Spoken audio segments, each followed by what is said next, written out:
C'est un rendez-vous que je ne rate pas. Parce que pour moi, c'est le moment de faire beaucoup de networking, de caler 15 rendez-vous qu'on aurait pu caler ça et là, ici et là pendant l'année. On les cale en 2 jours. Et vraiment, je rencontre beaucoup d'autres investisseurs, des entrepreneurs qui sont aussi dans mon secteur d'activité. Et c'est le moment d'échanger, de communier. Mais cette année, c'est assez particulier aussi pour moi, parce que je suis nominée pour être Young CEO de l'année 2017.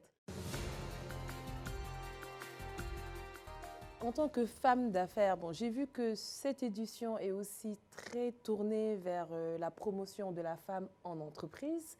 Donc, je viens rencontrer d'autres femmes d'entreprise comme moi, d'autres chefs d'entreprise femmes comme moi. Essayer de voir est-ce qu'on fait face à peu près au même challenge. Parce que même si dans des secteurs d'activité différents, on a souvent, on fait face aux mêmes difficultés.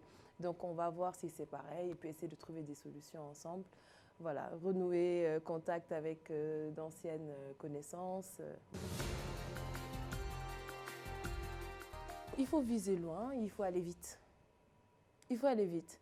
Je me rends compte que time is money. Le temps de réfléchir à un projet, de faire sa stratégie, quelqu'un d'autre l'a réfléchi et l'a fait. Il faut s'armer de courage et puis oser investir.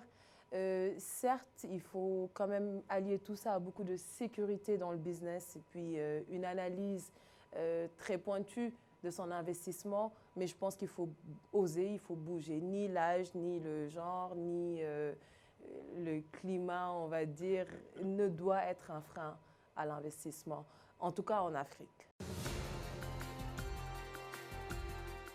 Je me réjouis. Je vois que de plus en plus, le débat est tourné vers le business, vers le secteur privé. Il devient moins politique et plus privé. On a compris que le développement d'un pays, le développement d'un continent passe naturellement par le développement de ses entreprises.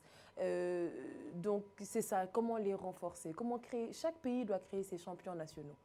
Nous sommes les leviers au développement. Et aujourd'hui, de constater que c'est le débat, c'est le cœur du message de chacun, tout de suite on le voit sur les plus grands panels, nous sommes au centre du monde, au-delà, et l'Afrique est aussi au centre du monde. Ça se passe aujourd'hui en Afrique.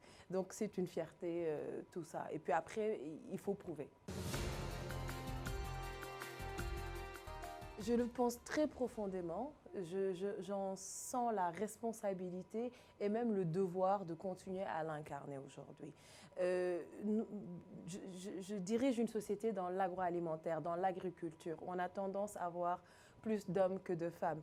Mais figurez-vous, dans mon entreprise, on est maintenant aujourd'hui plus de 20%, voire 30% de femmes qui arrivent à évoluer dans certains métiers qui, il y a de cela quelques années, étaient dédiés aux hommes. Donc l'éducation étant à la base de tout ceci, et quand on dit éducation, il n'y a pas de genre.